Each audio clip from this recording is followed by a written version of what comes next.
पहली बात आप समझें कि जो भी मेरे साथ पास्ट में हो चुका है वो गया। Yesterday is a history, tomorrow is a mystery, today is a gift. Let us celebrate, let us enjoy.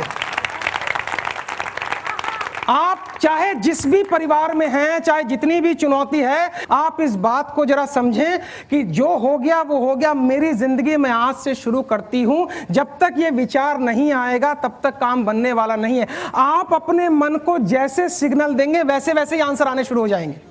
हम किस चीज को किस्मत कहते हैं पता है? जो समस्या हमारी जिंदगी में होती है और उसकी समाधान नहीं होती है, उसी को हम किस्मत कह देते हैं। मान लीजिए मेरे कुछ अरमान हैं, वो पूरे नहीं हो रहे हैं। चूंकि वो पूरे नहीं हो रहे हैं, जिस चीज के अरमान पूरे नहीं हो रहे हैं उसी को मैं किस्मत कह देता हूं। हमारे मन में किस्मत की कोई यूनिवर्सल परिभाषा नहीं है। जो हमारी समस्या होती है वही हमारी किस्मत बन जाती है। हम इस बात को स्वीकार करें कि या तो हमें मैरिड लाइफ में एंट्री नहीं करना था, और अगर हम एंट्री कर गए हैं तो हम इसको स्वीकार करें कि सारी चीजें मेरे मन के मुताबिक होना संभव नहीं है। ये स्वीकार भाव लाना ही अपने आप में एक नई किस्मत बनाना है। आप जब भी परेशान भीतर में होंगे तो याद रखिएगा, जो स्थिति चल रही है उसको हमने स्वीकारा नहीं है। कुछ चीजें आप बदल सकते हैं और कुछ चीजें बदल नहीं सकते हैं। तो जो बदल सकते हैं उसके लिए प्रयास किया जाए, जो बदल नहीं सकते हैं उसको स्वीकारा जाए। या 24 घंटे लड़ाई करते रहो, स्ट्रेस में आती रहो, या एकदम मारपीट करो। आप जितनी लड़ाई भीतर में करेंगी उतना आपका एड्रेनल, अंदर में एड्रेनल एक्टिव होगा, उतना हाइपरटेंशन होगा। आप अपने मन में कल्पना करें, आपके सामने नजर आ जाएगा कहां कहां वो एरिया है जहां मैं एक्सेप्ट नहीं कर रही हूं। और मन में एक पिक्चर लाएं कि मैं उन सभी व्यक्तियों को स्वीकार करती हूं जिनको मैं बदलने में समर्थ नहीं हूं। आप अगर दुनिया को बदलने के चक्कर में निकल गई तो स्ट्रेस में आ जाएंगे। इस दुनिया में हम केवल एक ही व्यक्ति को बदल सकते हैं, डैश। पता नहीं मेरी जिंदगी ठीक होगी या नहीं होगी। जब प्रश्न गलत है तो उत्तर गलत होगा। पता नहीं मैं सुखी होंगी या नहीं। जब इतनी कंफ्यूजन है तो उत्तर भी कंफ्यूजन वाले आएंगे। अगर आप क्लियर है, पता नहीं की कोई गुंजाइश नहीं है। मुझे एक जिंदगी मिली है, मेरी एवरेज लाइफ 70 साल प्लस या माइनस हो सकती है।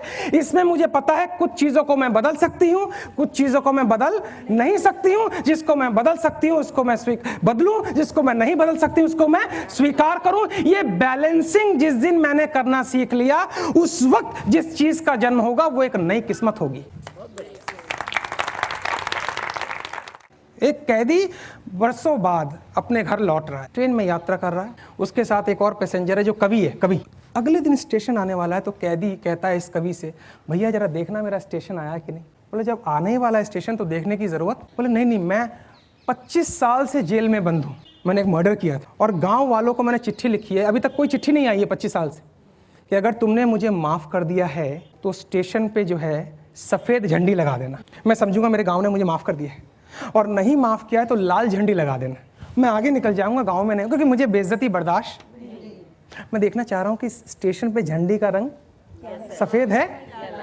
5 मिनट के बाद वो पलटता है, उसकी आंखों में आंसू हैं, और ये कैदी कहता है कि अब बोलने की जरूरत नहीं है, मैं समझ गया झंडी जो है वो लाल है। बोले बेवकूफ, स्टेशन क्या पूरा गांव सफेद झंडी से भर गया है।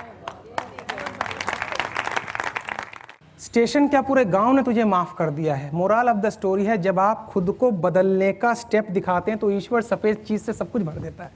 लोग मुझसे कहते हैं मुझे इसको बदलना है, मुझे उसको बदलना है। इस चक्कर में मत जाइए। अगर लोग बदल जाते तो कितनी अच्छी बात हो जाती। नहीं बदलते हैं लोग, बदलने की बात करते हैं। मेरा ये रोज का काम है। हस्बैंड वाइफ को बदलना चाहती है, वाइफ हस्बैंड को, अल्टीमेटली दोनों बच्चों को बदलना चाहते हैं। और बच्चा कहता है मम्मी पापा को पहले बदलना है सर, उसके बाद हम बदल। नेक्स्ट पॉइंट जो है वो हमें देखना पड़ेगा, मेरा दृष्टिकोण कैसा है। 24 घंटे का ब्यौरा रखिए और जरा चेक कीजिए मेरे अंदर ज्यादातर विचार कैसे चलते हैं।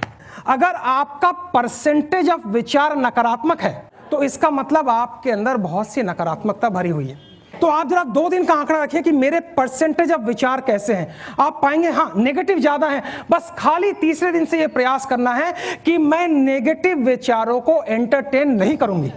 हमारे अंदर ये कैपेसिटी होनी चाहिए कि मैं ये डिसाइड करती हूं मैं इस नेगेटिव बात को अपने अंदर डालने की इजाजत नहीं दूंगी। बस इतना ही करना है। और अंत में कि हमने भी जिंदगी के कई रंग देखे हैं, कभी धूप, कभी छांव, कभी बारिशों के संग देखे हैं, और जैसे जैसे मौसम बदला लोगों के बदलते रंग देखे। ये उन दिनों की बात है जब हम मायूस हो जाया करते थे, अपनी मायूसी का गीत लोगों के सामने गाया करते थे।